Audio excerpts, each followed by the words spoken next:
Fire pushes through broken windows. Concrete collapses in short, heavy bursts. Men press their backs against what used to be a wall, holding rifles that feel heavier than their own arms. The city around them isn't fighting to live anymore. It's fighting for permission to fall apart. Every street is a trap. Every shadow hides someone starving, desperate, or dying where they stand. And inside that mix of dust, smoke, and fear, one question cuts through everything. What does a soldier do when survival demands choices no human should ever face? The Volga lies only a few hundred yards behind them, but it feels far away, almost unreal. Stalingrad isn't a battlefield now. It's a grinder, and today it tightens its teeth. Here's the thing about Stalingrad. From the outside, it looks like a single, massive battle. But step closer, and you realize it's a slow-motion collision between two nations, betting everything on one city that barely wanted to exist anymore. This isn't just the story of armies clashing. It's the story of a German advance stretched thin across a continent, convinced it could break the Soviet Union with one more push. And it's the story of a Soviet defense that refused to collapse, even when the city was little more than shattered brick and frozen corpses. What happened here didn't just shift momentum. It rewired the entire course of the war. A battle that began as a gamble turned into a trap that closed so slowly most of the men inside it realized the truth too late. This episode isn't about glory, it's about how Stalingrad became the point of no return for Hitler's war, and the moment the Red Army began its long clawback toward victory. Stalingrad sits on the west bank of the Volga like a long, narrow scar, more a stretched-out industrial corridor than a traditional city. Factories, rail lines, worker housing blocks, oil storage depots, all arranged in a line that seemed easy to slice in half. That illusion fooled the Germans from the very beginning. By the summer of 1942, the Wehrmacht was pushing deep into southern Russia. Hitler wanted the oil fields of the Caucasus, but he also wanted a victory with symbolic weight, something loud enough to shake Soviet morale. Stalingrad, a city carrying Stalin's name, looked like the perfect trophy and the perfect pressure point. But the drive toward it was already fraying. The German Sixth Army advanced fast, too fast. Supply lines stretched across hundreds of miles of dust-choked roads. Ammunition arrived late. Fuel vanished quicker than expected. Even rations became unreliable. On the map, the front looked powerful. On the ground, it was hollowing out. The Red Army, battered but far from broken, saw the weakness. They pulled back again and again, sometimes too quickly, sometimes too chaotically, but never fully collapsing. Every retreat bought time. Every delay made the Germans burn more fuel, more men, and more momentum. By the time the first German units reached the outskirts of Stalingrad, the city wasn't ready, but it was waiting. And in the background, another piece of the war echoed faintly. This was the same brutal logic that shaped the siege of Leningrad, another front where endurance meant more than firepower. That echo mattered because it hinted at something the Germans still didn't understand. They believed the Soviet Union would behave like every other opponent they'd crushed in Europe, break under pressure, surrender under force. But here, the longer the fighting lasted, the more stubborn the defense became. Factories were converted into fortress lines. Soviet workers stayed behind to repair tanks between incoming shells. The Volga ferries never stopped, even when half the boats sank. The city wasn't just resisting, it was consuming the German advance one street at a time. And buried in this chaos was the breadcrumb that would decide everything later. The Germans assumed they controlled the pace of the battle, but in reality, the The Soviets were shaping it. The trap wasn't set yet, but the first stones were being laid. The moment German infantry stepped into Stalingrad proper, the battle changed character. Fields and open terrain had given them speed. Streets and ruins gave them nothing but angles of death. The first few blocks looked manageable. Broken houses, scattered resistance, pockets of Soviets firing from windows and rubble. But every step deeper tightened the spiral. A building that seemed abandoned erupted with submachine gun fire. A courtyard that looked clear hit a sniper wedged between two collapsed beams. Even the silence felt hostile. Soviet commanders understood something crucial. They didn't need to reclaim the city, not yet. They only needed to deny it to the Germans. That meant lethal simplicity, close quarters fighting, relentless counterattacks, and holding ground until every brick became a problem for the invader. The Germans called it Rattenkrieg, rat war. But the term said more about their frustration than Soviet tactics. Inside the factories, the fighting was almost surreal. Machines still stood where workers left them. Assembly lines became barricades. The air hung heavy with dust, smoke, and hot metal. There were moments when German and Soviet soldiers fired at each other across the same workbench. The city swallowed momentum whole. Days blurred together. The Sixth Army gained blocks, then lost them. They seized the train station 13 times. The Red October factory changed hands so often that soldiers on both sides lost track of who held which floor. The Soviets made the Volga their lifeline. Crossings happened mostly at night, under artillery fires so constant it felt like weather. Reinforcements arrived half frozen, half starved, sometimes unable to stand without help. Yet they walked straight into the ruins because there was nowhere else to go. German frustration boiled over. Artillery leveled entire districts. Luftwaffe bombers smashed the city again and again. But instead of clearing resistance, the destruction created a maze. Jagged corridors where a handful of riflemen could stall a battalion. And then, around mid-autumn, the rhythm shifted. It wasn't obvious at first, just subtle signs.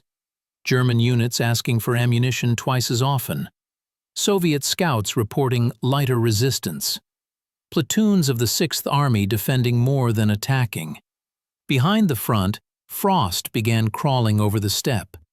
Winter was coming, and with it, the Soviets were preparing something larger than the ruins could show. And then everything changed. On November mornings, the air over the steppe turns sharp enough to sting. That was the air the Germans woke to when Operation Uranus began. It didn't strike the city, it struck the flanks.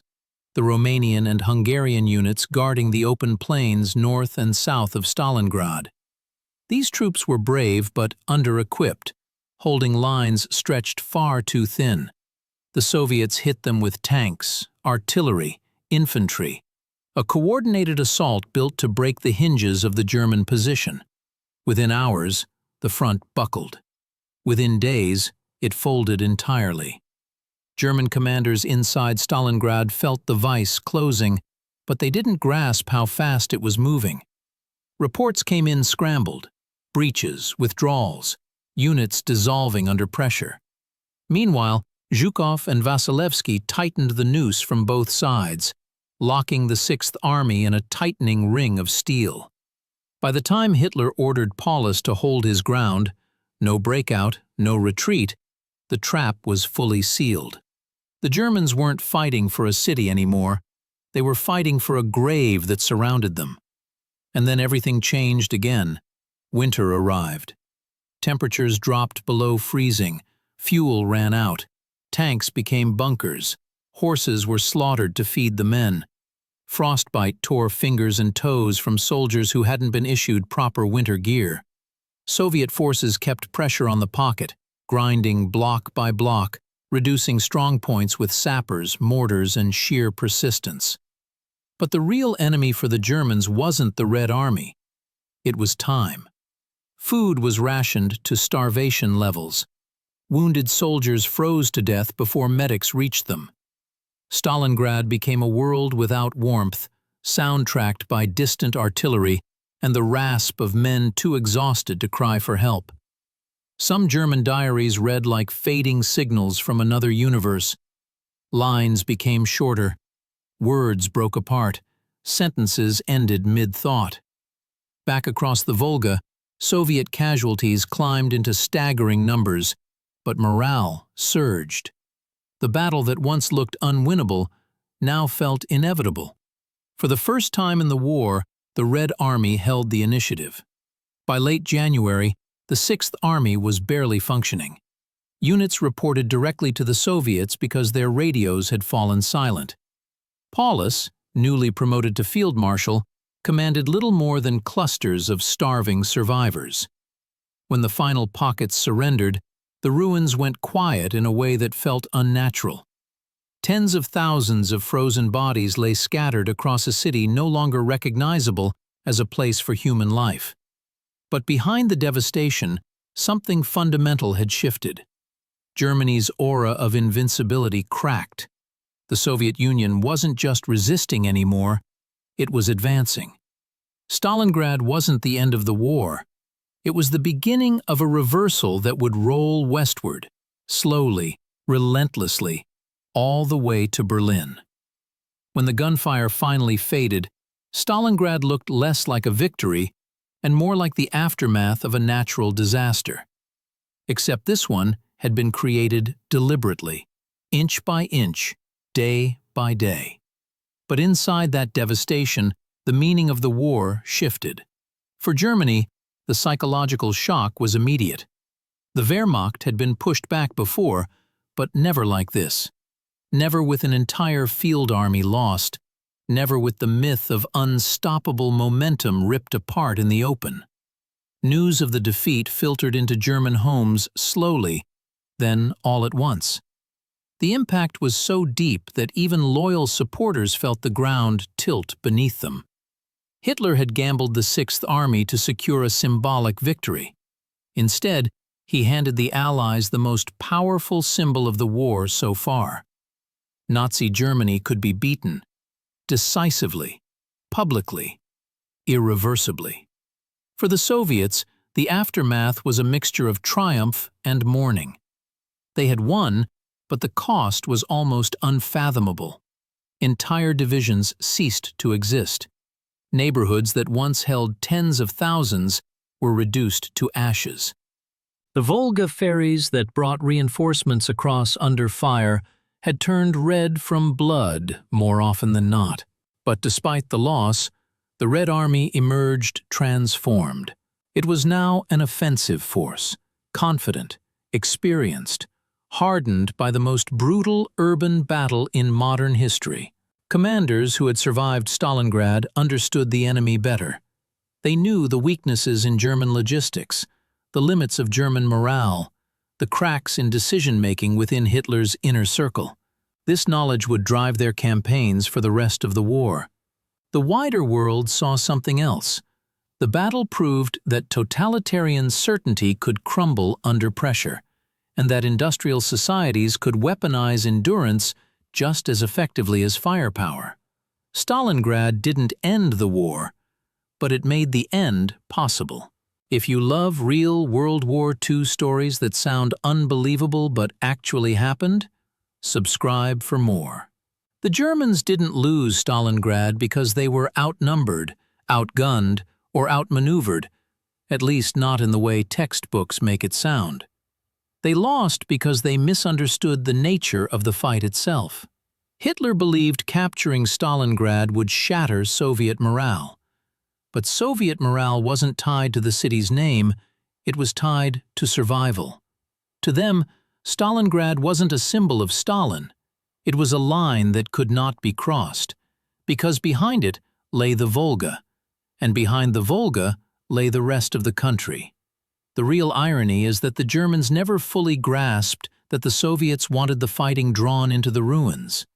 Every collapsed wall, Every crater, every mangled factory floor made German firepower less useful. The Red Army wasn't defending a city, it was defending a landscape engineered, by accident, to neutralize the advantages of blitzkrieg. Even deeper than that, the battle exposed the flaw at the center of Hitler's strategy. He kept chasing symbolic victories while the Soviets chased practical ones. The Germans saw Stalingrad as a prize. The Soviets saw it as a trap. And the truth history often forgets is that the trap only worked because the Germans willingly walked into it, convinced nothing could stop them. In the end, Stalingrad revealed not just a turning point in the war, but a turning point in perception. The moment the world stopped believing in German inevitability. Stalingrad stands today as a rebuilt city, but its foundations rest on a battlefield that reshaped the century. Walk through its streets, and you can still feel the weight of what happened, not in monuments, but in the quiet spaces between them. The battle didn't just mark a shift in momentum, it marked a shift in belief. The moment the impossible began to feel inevitable. Because in the ruins of Stalingrad, one truth still hides in the smoke. A truth we'll uncover in the next chapter. And that next chapter reaches beyond this city, to the brutal winter counteroffensive that pushed the front westward and changed the war all over again. It is wars and myths, and these are the war stories they never told in school.